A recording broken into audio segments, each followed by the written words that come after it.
Okay, good afternoon, everybody. Thank you very much for joining. This is the fourth and the last in our series of webinars that we've been organizing for you in the Asia region over the last few weeks. Sarah, would you like to just start the slideshow?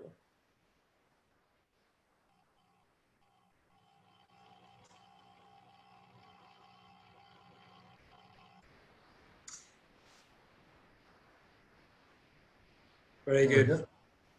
Thank you. Yes, so as I just mentioned, we've had 4 of these webinars over the last few weeks. This is the last, and this is in a sense a bit of a wrap up to cover the ground that we have been looking at, but it's more than that actually. It's aiming to help you think through how the board's focus might change post-pandemic. Hopefully it will be in a post-pandemic situation by next year, or at least obviously we'll still be struggling with the consequences of the current situation. So the question is, how will the board's focus need to change? Sarah, next slide, please. Oh, sorry, no, actually, Sarah, before we go on to that, I just want to mention the independent audit. We, as some of you will know from what we've said over the last few weeks, use cartoons to communicate about governance issues. We like to think that there can be a humorous side to certain aspects of corporate governance and board life. So this is one cartoon for this morning, picking up on the developing concern that now we've got some people joining meetings from the office, but a lot of people still joining from virtually. Is there a danger that boards become two-tier with a mix of participation? Just a thought. Right, Sarah, let's move on to the next slide, please. Just to introduce ourselves, apologies if this is repeating this for those of you who have been with us over the previous webinars. But my name is Richard Sheath. I'm a director of Independent Audit Limited. I've been working with boards for many years now, mainly on board evaluation, but also helping them look at different aspects of the governance framework. And so work with many large companies and different types of organizations over that time. Phil, would you like to introduce yourself? Thank you very much. My name is Philip Baldwin. I'm the Asia representative, or represent Independent Audit in Asia for the last year. Before joining Independent Audit, I ran a governance organization, and for that I founded a governance organization representing 80,000 governance professionals globally. And directly prior to joining Independent Audit, I was a director of a board portal company. So I have been involved in governance for rather longer than I want to remember. And I've been here in Asia, currently based in Hong Kong, for about 30 years. So this is my home, this is where I operate. Okay. Good, thanks, Phil. Sarah, next, please. So just a quick word about independent audit. Again, apologies if this is now repeating information, but we are one of the UK's leading board evaluation companies, and not only in the UK, but we also operate in different parts of Europe with offices in Dublin and Brussels. And now, as Phil's just explained, we want to develop our services in the Asia region. So Phil's out there in Hong Kong.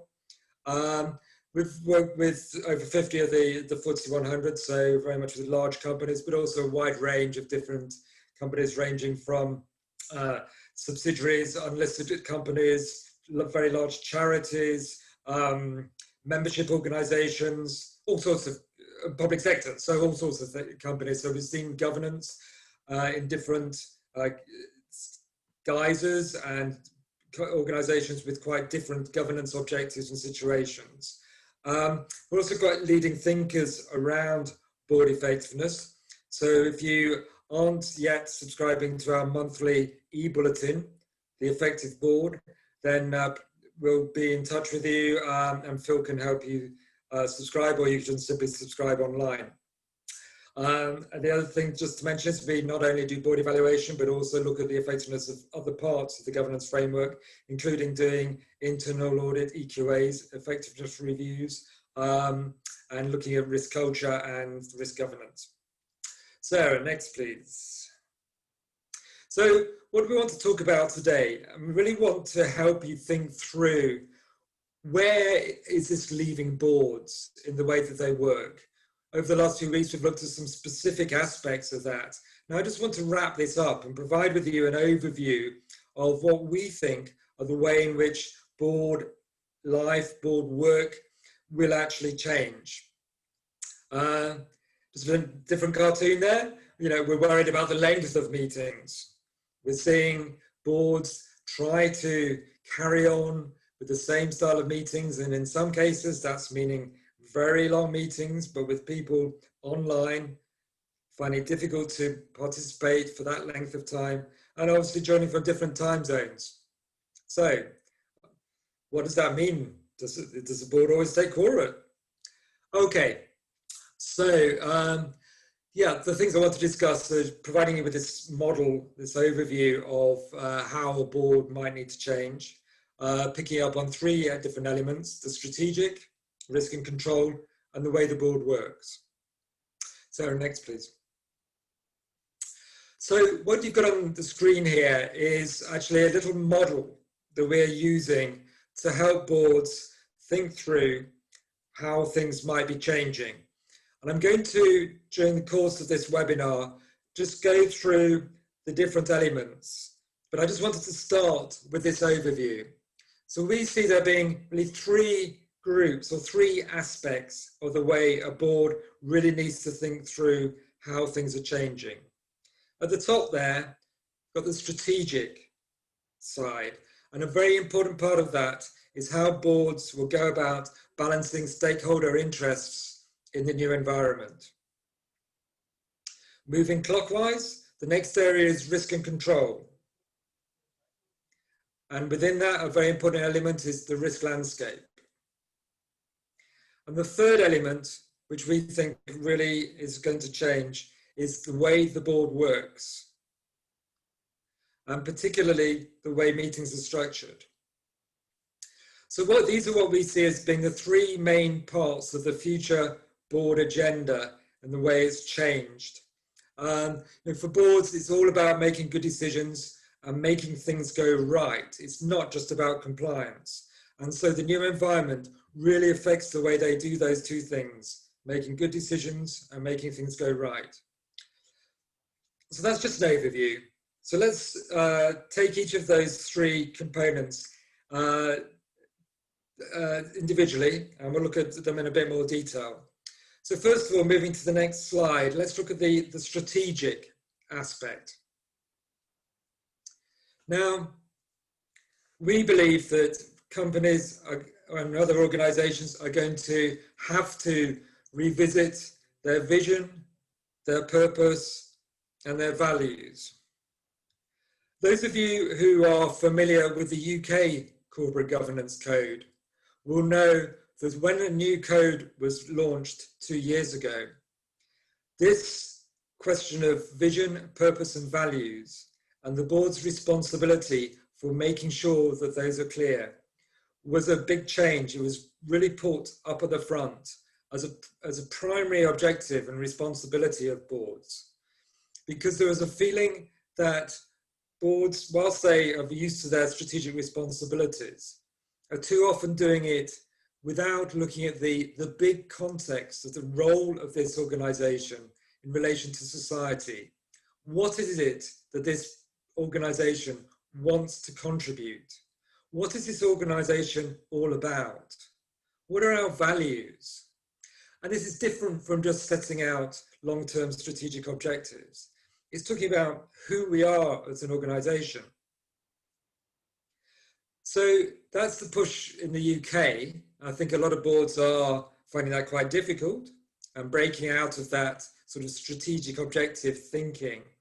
But it's now expected that they talk about this in their annual reports. And so boards increasingly are trying to find a way of expressing what their corporate purpose really is.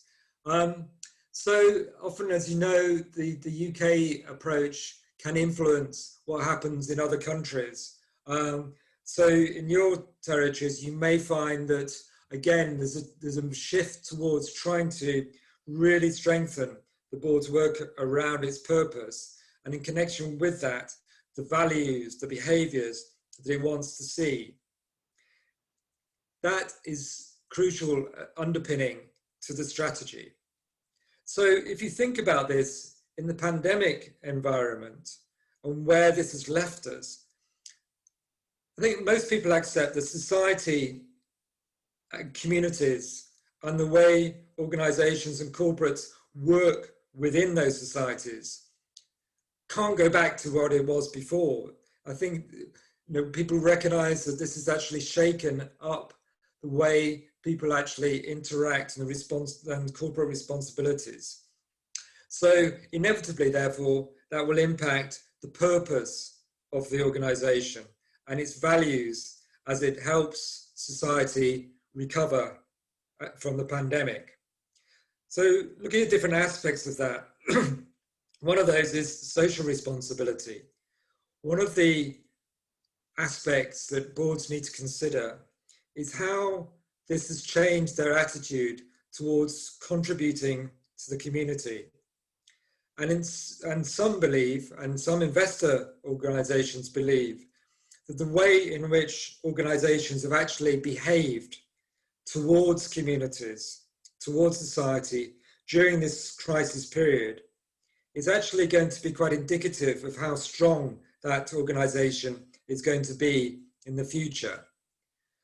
So if boards aren't thinking about this, they need to be, because others are going to be looking at them, thinking about how have you actually changed in the way you work socially and with communities. And how did you behave during the crisis? What did you do? How did you contribute? What was your attitude? These things are going to have a long-term impact. In the future, also another area is going to be fiscal responsibility. What we mean by that is we all know that the economic impact will be huge. It may recover over in a V-shaped recovery, or it may be much longer than that. But either way, the cost of taking anti-pandemic or cost of actions by governments to actually mitigate the impact of the pandemic, of course, has been hugely expensive for governments. Of course, that's affecting their budgets. But going forward, what is the fiscal take, the revenue going to be for governments as they try and recover from those huge outlays? So what does that mean for companies? What does it mean for corporation tax levels? What does it mean towards attitudes towards paying tax? So companies need to really think through their fiscal tax strategies in the context of where this all ends up in terms of governmental, regulatory, societal expectations. Another key aspect of the strategy is the environmental response. Again, during the lockdown, there was a lot of talk about this. Perhaps over the last few weeks, it's been a bit less talk, but I think what it does is, in the context of talking about social responsibility, it's really forcing companies to think, okay, so what is the environmental aspect of this? Is there one for our business? If so, what does it look like? And so it's forcing the environmental question up the agenda. If you like, it's forcing the ESG part of the strategic equation very much to the front of strategic considerations. ESG, environmental, social, governance. So, scenario planning. We'd all like to think that had we been better at scenario planning, then we could have actually anticipated some more of the consequences of the pandemic. Maybe in Asia, with your experience with SARS and other aspects of planning for pandemics, you were much better positioned than most of the rest of the world in this respect, and taking that threat as a much more significant part of potential scenarios. The rest of us, we're not so good, I'm afraid. But either way, companies are now having to learn what went wrong here in terms of what we actually imagined could go wrong and how do we go about planning for it and what those impacts are going to be. Traditionally, companies are actually quite poor at scenario planning, mainly because it comes out of finance functions. They're models driven on Excel spreadsheets by finance and accounting analysts. Yeah? But many of the risks, many of the things that might happen in these scenarios are not connected with the finances. Because they have a financial impact, of course, but they're either social or, as you've seen in relation to the pandemic, they're actually community and scientific threats in a way.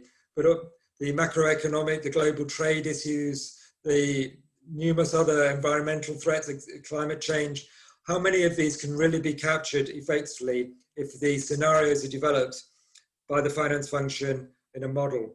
No, it's all more about discussing what these things might actually be, what they might look like, what the impact might be. And boards are going to have to get much more comfortable with doing that sort of planning. The last specific area before getting on to the stakeholders I want to mention is just innovation. Over the last 5-10 years, maybe mainly only the last 5, we've heard a lot more from boards about how innovation is much more firmly part of the strategic agenda. We're actually a bit skeptical about what that means in practice because we hear the word talked about a lot. And then when you actually look at what boards talk about, when you look at board agendas, you don't actually see much discussion of innovation at all. And it's not actually clear that many board members really have a clear idea of what the innovation strategy is, what the technological development strategy is, how AI is going to be dealt with by this company. So again, organizations have not been very adept around this, but look at it now in the pandemic situation. What does this mean? What does it mean for our innovation plans? Do we need to actually come up with different solutions? How has this affected our supply chain? How has it affected our customers? So what do we need to do? How do we need to innovate? So, of course, that's not a complete list, but I just wanted to set that out to get you thinking around what might need to change. But the main area, just coming onto it, is this question of stakeholder interests. The question for boards is, how far has the pandemic, how far has this crisis made a change to the way we have to think about our stakeholder responsibilities? Now, of course, boards have started to do a lot more work around this over the last few years, and the last year or two with this ESG agenda, there has been more pressure from investors. But now this has become so much more acute, so much more focused with the pandemic situation. We're thinking through much more about our people. Boards that we see generally are not very good at dealing with the HR, the human resource agenda, thinking through the people strategy, the people issues. And yet now, the way organizations work with their own people, how they look after them, how they consider their welfare, their financial position, the stresses that they might be under, and of course, the health and safety aspects. All of these things need to be much more firmly on the board agenda. Customers, of course, have been massively affected, as have suppliers. Does that mean that we actually need to be a lot better as a board in thinking through the consequences for customers and for suppliers of the decisions that we're making? So partnering, whether that be outsourcing partners, joint venture partners, other forms of partnership, how are they affected? What's their financial position? What's their people position? What aspects have changed for them around their stakeholders? Often third-party contracts and outsourcing, again, do not feature very firmly on board agendas. And yet, for many organizations, they're now extremely dependent on those third parties. So they need to think through, how have those third parties been affected? what will that relationship look like in the future? And just lastly, the regulators as stakeholders. I think it'll be very interesting to see over the next few months how regulators now respond in this pandemic situation. I think we've been in a phase since March, what's that now, 5 months, where the regulators have accepted the boards have been facing immense difficulties, and obviously both in terms of the businesses and organizations themselves, but in also how they work as boards. But I suspect that that sympathy or patience is not going to last. They'll be looking at boards and saying, okay, so you might be working virtually, but how does this affect what you're seeing in terms of what you're discussing, what information you're getting around the business, how you're actually discussing that, how you're reaching decisions. And I think they will start becoming really quite concerned about the impact of virtual working, virtual meetings on the business, given the extreme financial and operational pressures that organizations are facing. So probably the regulatory angle, whether it's in financial services or in other regulated industries, needs to come up further up the agenda. And it's interesting, often when we talk about regulators, I think certainly in the consulting world, we often tend to just be too much focused on financial services regulators. But those of you in other sectors will know very well that you've got often many, many different regulators that you're having to deal with as well. So it's not just about the primary financial services ones, it's about many others as well that need to be considered. So I think that should give you the message that the strategic angles here are huge, and boards need to think through how they're going to revisit their strategies right from the top in terms of purpose through to all different elements, and they've got to create the time in order to be able to address those. So let's move on to the second component, Sarah. Next slide, please. I don't want to talk about this in too much detail because we did have a session on this recently, and obviously that can be made available to anybody who would like to see it. But I just want to reiterate, just so that the picture is complete, that this is having a major impact on the risk and control environment. And boards really need to think through what the impact is on risk culture, particularly in organizations operating cross-border, where the pandemic might be affecting their workforces in a different way, or the way they operate might be differently impacted. And that therefore will have an impact on behaviors and on the risk culture. We talked at length recently on the latest webinar about risk and control, about the impact on assurance, be that in the internal audit processes or the external audit processes, and how they build their evidence. And obviously there's also aspects from other parts of that framework, including risk management, the compliance framework. And so what is the impact there? Audit committees, risk committees, and to a certain degree boards need to be really thinking that through. And for boards particularly, the major element is this, which I describe as the risk landscape. These are just examples. Cyber, the impact of on processes, impact on the control environment of working from home, working at a distance, or just having to adapt our processes. And what are the IT risk related angles to that? The operational resilience question. Of course, as companies adapt the way they are having to operate, how far is this actually potentially impacting our resilience? Of course, financial resilience, huge impact on a lot of companies. Some, luckily for them, have actually seen business actually improve, but they're probably the minority. So for many, it does become the question of how resilient are we really financially? And is the board really getting a clear picture of the potential consequences and the potential scenarios if the financial impact continues for any extended period of time? and what are the stress points around that. But many different changes on the legal and regulatory landscape, particularly in relation to customers. How are we treating them and what the potential ramifications might actually be? Also around our people, are we actually going to see actions by workforces or individuals in relation to how we've treated them during the pandemic? And many other issues around contracts and non-performance of contracts, which are going to start appearing.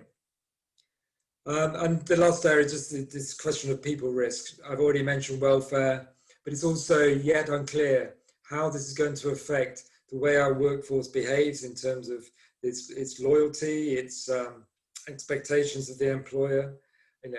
Are we neglecting training? That sort of thing. So many different aspects, the risks.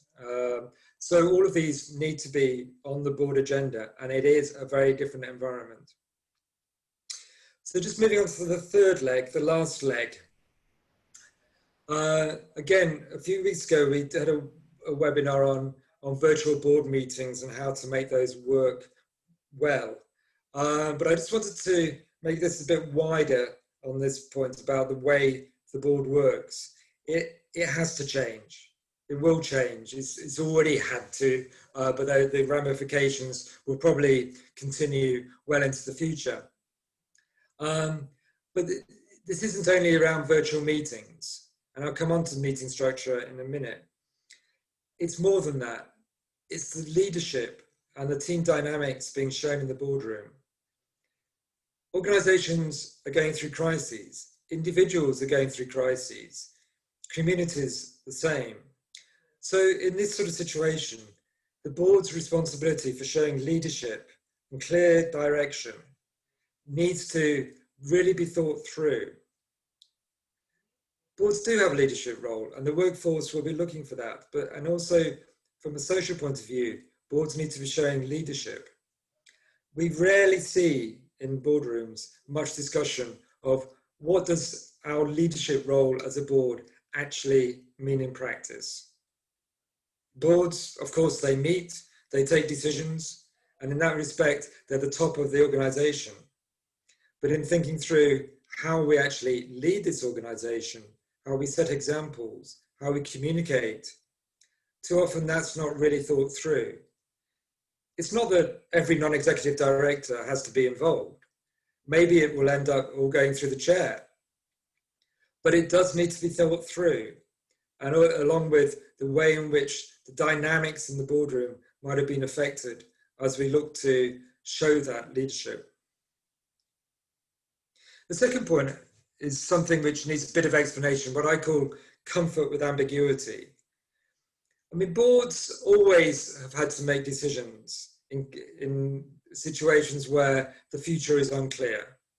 It's impossible to always know what return you're going to get on an investment, what the success of a product is going to be, how customers are going to react, how the macroeconomic environment might change, how markets might change. All of these things are uncertain. But now, even more so, we just don't know what the world is going to look like in 12 months' time. And so boards need to become even more comfortable with a situation where the answers are unclear. It's ambiguous. We don't know. And so more scenario planning, more stress testing, more just informal discussion about what might be the situation is probably needed. Thirdly, more focus on what I describe as the soft. That means the people, but it also means the culture, the behaviors, and how we interact with people outside of the organization, those sort of relationships. Boards often are not very comfortable with talking about these fairly intangible, soft aspects. They like evidence, they like data, they like to make decisions based on solid information, they like process, they like control. But especially now, we're working in a world where the softer side, the relationships, the behaviors, is so much more important. And boards are going to have to really think through what that means for the way the organization works and the decisions they as a board need to make.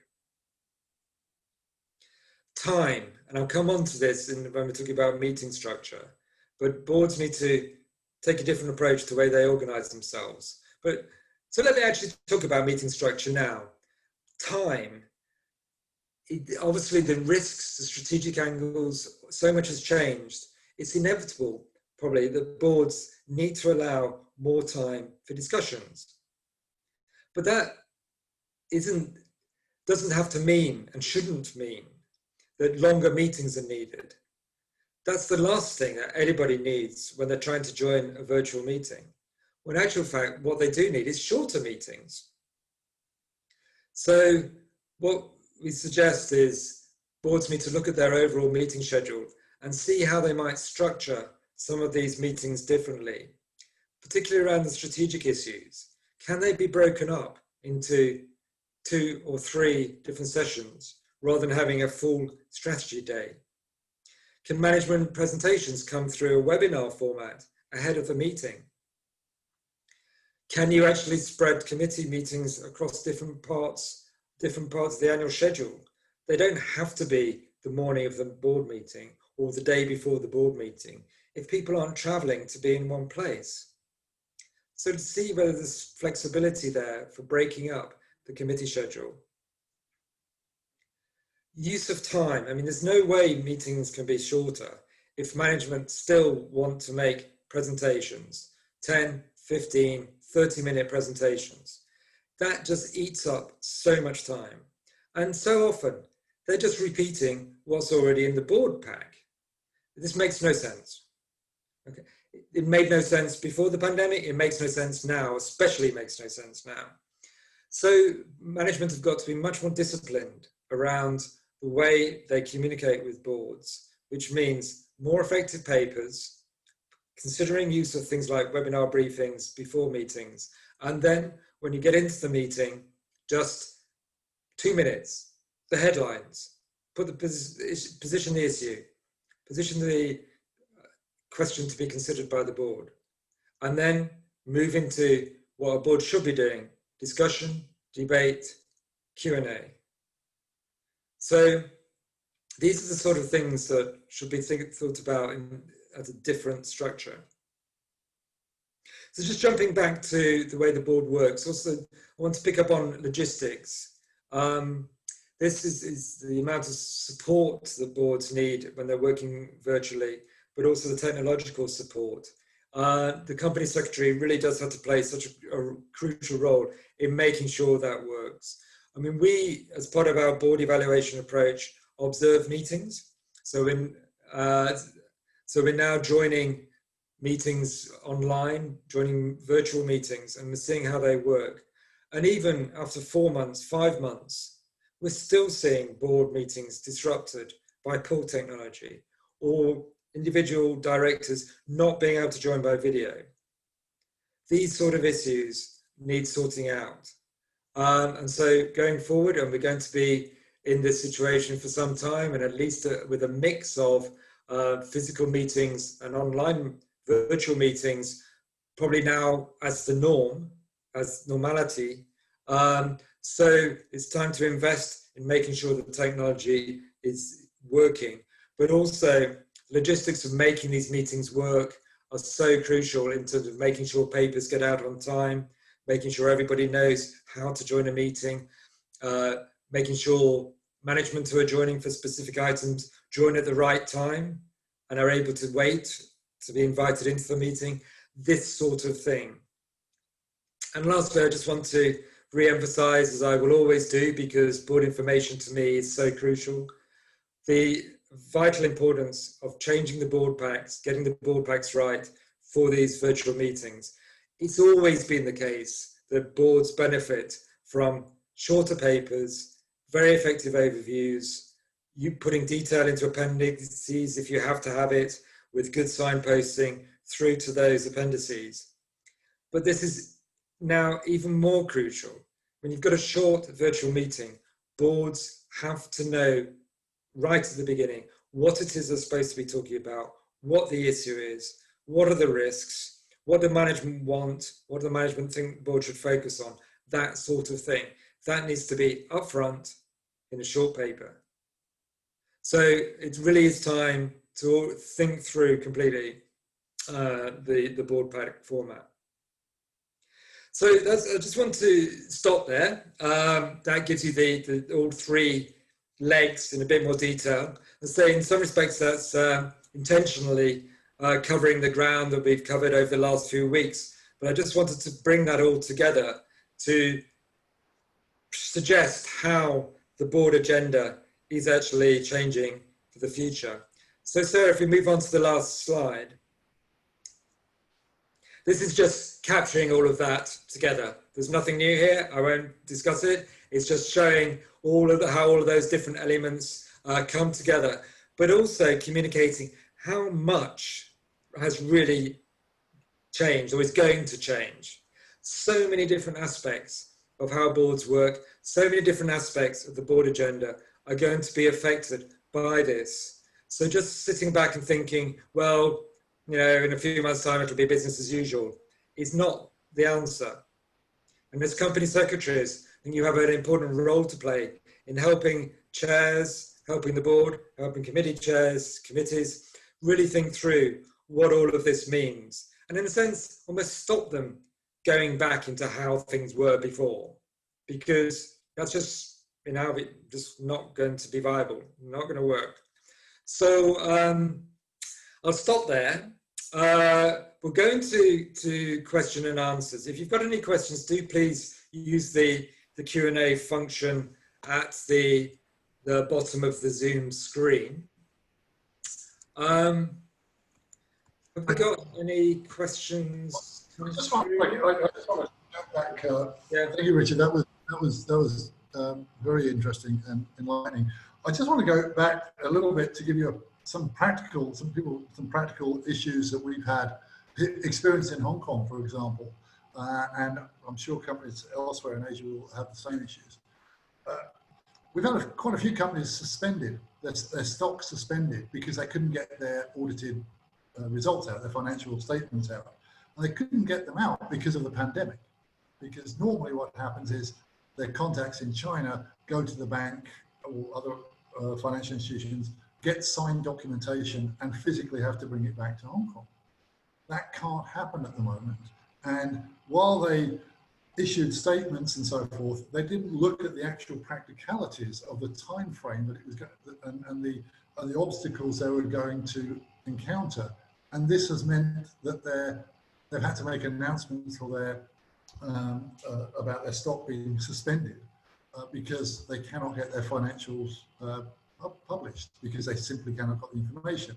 So really, I think there's two elements here. One is better planning, figure out what you need for your financial statements and how you're going to get them. And secondly, going forward, really, do you have to talk to the regulators? Do you really have to have these certified physical copies? Surely in this day and age, we can now have a soft copy and if necessary, make this hard copy available. But under some of the regulations we've got now, particularly in Asia, which tend to be quite paper-based, we cannot do it.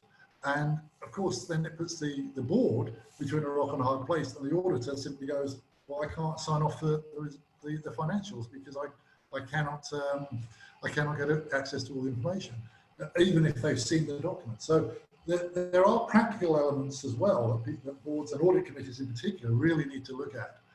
And it can affect your company quite significantly if your stock's suspended, because of course rumours fly around. Yeah, a whole range of very practical questions here, which in some respects you might think, well, they're just things for management and the auditors to sort out. But where such fundamental change might be needed and a different mindset needed from the regulators or the authorities, maybe some of the pressure has to come from the board. So, it does. I mean, they have to talk and they have to plan. I spoke to a CEO just yesterday on this exact issue, and he had to go to his board, and they just sort of looked at him and said, "Why the hell didn't you plan for this?" He was a bit sort of gobsmacked on what to say to them. But so it goes both ways. Yeah, so many practical things. We've got a question come through, which is possibly a good way, because we're running out of time, so a good way to wrap up is a bit of a A very good question. It's a really big and a very important question, and perhaps reflects a little bit of cynicism that might be out there. You know, do we think that boards actually will change? Or is this something that they think they will, and then very soon they'll just slip back into doing what they did before? That is a good question. Of course, I don't know. Nobody knows. I have my worries. I have my fears that is actually the case, going to be the case in many organizations. And so this is why looking at the way the board works is so crucial. And I think it actually highlights two things. First of all, the importance of looking at the board, looking at the board's effectiveness, board evaluation, how that has changed. It's interesting. I think, Phil, you've been just seeing some recent Harvard Business Review research data showing that board evaluations are still not getting the traction that one would hope. Yeah, over 25% of the boards in Asia have no evaluation, and 23% of those boards in Asia only have internal evaluation. And from my experience here, talking to company secretaries, their response has been, we're giving the same questions and getting the same response year on year. And you're going, well, yes, you will. And now, obviously, the whole dynamic's changed. And they really have to sort of think how they can improve and upskill the board and indeed get new members onto the board with new skills, AI skills, cyber skills, people skills, as you mentioned, and branding skills as well to sort of to help companies. Go beyond the traditional lawyer, accountant, and ex-CEO directors being sort of appointed to the board who are just bringing the same skills as those old directors. Because an interesting one as well was almost every board interviewed said that one or two of their peers needed replacing. Okay, so, and yet they weren't being replaced, they were just carrying on and on and on. So somewhere along the line, that's got to be done. Otherwise, you're just going to get the same result. Not very different from what we see in boards in many other countries, of course, but at least a board evaluation will actually expose that. So as you consider your board review approach, do please get in touch with us. But the second element, just to wrap up, because we're out of time, but the second element I just want to leave you with is, I fear that boards won't change, partly because a lot of the members of boards are of the older generation who aren't necessarily very good at change. And I think one of the things this is all exposing is the vital importance of listening to younger generations, listening to the younger elements of your workforce, and looking for ways for actually getting that input into the board's thinking. They're the generations who are going to be most affected by this. They're the ones who are going to have to manage their way out of it. Yeah, and they understand and then think differently of how things might need to be different and tend to think differently. And now this is really the time to get that younger thinking somehow into the boardroom, not through board membership necessarily, but through different channels such as shadow style boards, different fora, different communication, to really help that older generation of directors, and it unfortunately that is the case, that you're all sort of my age and above, so that needs to change. So I just close there, leaving that thought with you. How do we actually get the mindset, the thinking, the suggestions, the ideas, the solutions coming through from those generations who are going to have to manage this and actually change the board agenda themselves? Thank you very much for participating. Phil, you're going to be in touch with the participants, I believe, and then, yeah. I will. If anybody is looking to sort of talk about their board requirements, please contact me. The contact details will be on the slides, I think, that you've seen, but also we'll send out an email, follow-up email with all the information on. I think this was a good wrap-up, because I think the future of boards they've got to be constantly reinventing, otherwise they become dinosaurs, and we know what happened to them. We don't want the pandemic to be our meteorite, to take that metaphor a bit further. So, but thank you everybody for coming. This was the last of our seminars, of our 4 seminars. They've covered a lot.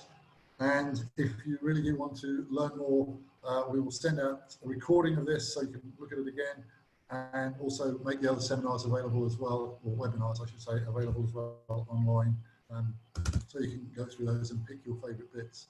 In the meantime, thank you very much for attending, everybody. Thank you. Good afternoon. Good afternoon. Have a good evening, everybody. Bye.